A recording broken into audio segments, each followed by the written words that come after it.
Some people say Singapore is a litter-free country. What you probably didn't know is that the tiny country produces a whopping 7,000 tons of garbage a day, 94% of which is vaporized in the incinerator, while the remaining 6% of ash is buried.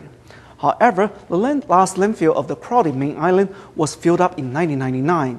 Since then, Singapore has been taking its trash out to the sea, to the world's first offshore landfill, on the small but ever-growing island of Sumakau.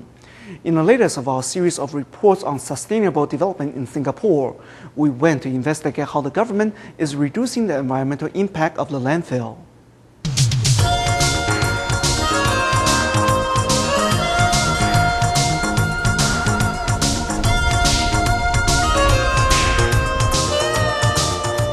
Singapore is booming and its population is approaching 5 million people.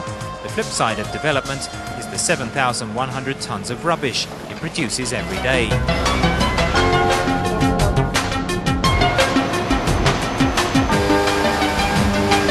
The largest incinerator receives 3,000 tons a day, which it reduces to 700 tons of ash, 20% of the original mass and 10% of the volume.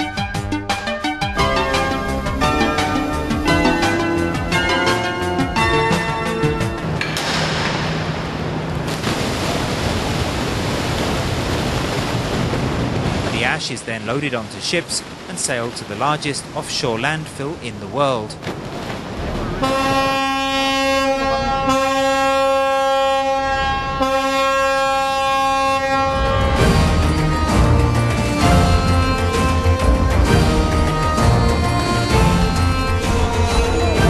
Started operating on the 1st of April 1999.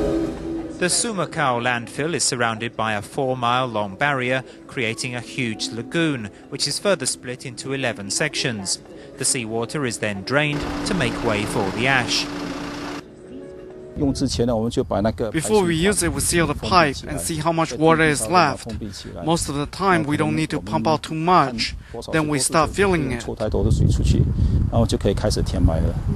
Stopping the waste contaminating the sea is the top priority, so every lagoon must be leak-proof.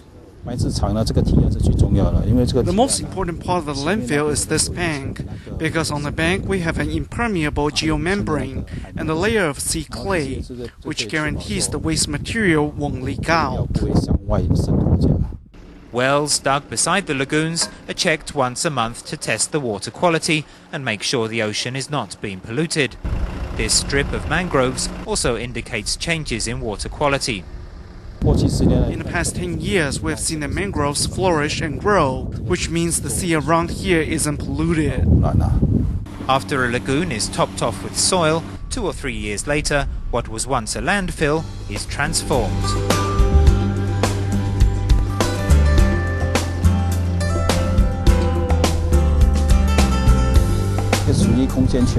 After the water area is filled in, we cover it with a layer of soil about 20 to 30 centimeters deep.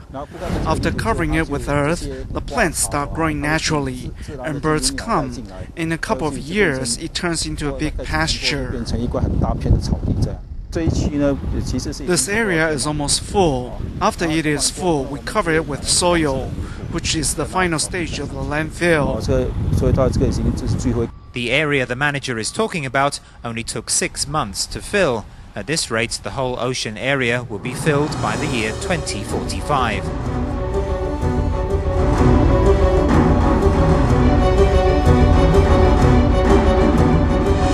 With the deadline looming, Singapore is investing in ways to reduce the amount of waste that needs to be buried by incinerating all its garbage. The arriving ash does not smell or attract flies, evidenced by the wildlife you see on the island today.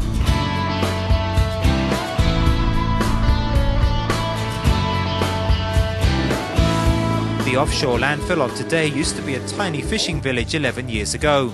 Land reclamation and waste disposal expanded it into a huge offshore landfill. Although Singapore is keeping its promise to limit the environmental impact, for the organisms that used to live here undisturbed, the arrival of the landfill just like the huge Jurong oil refinery which is visible from Sumakau, must be having an effect. Built on top of what used to be 7 small islets, the vast offshore facility meets Singapore's current needs, but could bring the city-states even greater problems in the future.